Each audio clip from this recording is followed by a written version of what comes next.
সেদিন পাশের বাড়িতে একটা সাপ বেরিয়েছিল, সাপ। তা আমি দৌড়ে গেলাম, যদি মারতে পারি। ওই বাড়িতে দুটো বিটি আছে, যদি পটে ফুটে যায়। সাপটা দেখলাম এত বড়, মাল আমি সেঁটে গেলাম ভয়ে। তারপর দেখলাম ওর চাচা চলে এলো, সারা সাপটা টুটিতে ভরে লুঙ্গিতে ভরে নিলে। আমি শুধাইলাম, হাগো চাচা কি সাপ বটে? চাচা আমাকে মুখ খিস্তি করে চলে গেল, গাল দিলে আমাকে। তারপরে জানতে পারলাম আমাকে গাল দেয়নি, ওটা সাপের নাম ঢ্যামনা। ওটা সাপের নাম না গাল। আর শুনলাম নাকি সাপটা কাউকে কামড়ায় না, তা কামড়াবে কিভাবে? অত বড় সাপ যদি লোকে ভয় না পায়, যদি ঢ্যামনা বলে আর সামনে যদি হাসে, তা সাপটা মান পেস্টেজ নাই আর কামড়াবে?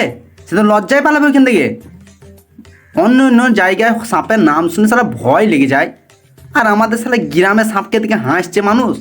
ওই যে ঢ্যামনা কামড়ায় না, এবার একটা সাপ বলছে যে আদুড়ে, ওই যে ওইটাও কামড়ায় না। এগুলো সাপের নাম হলো?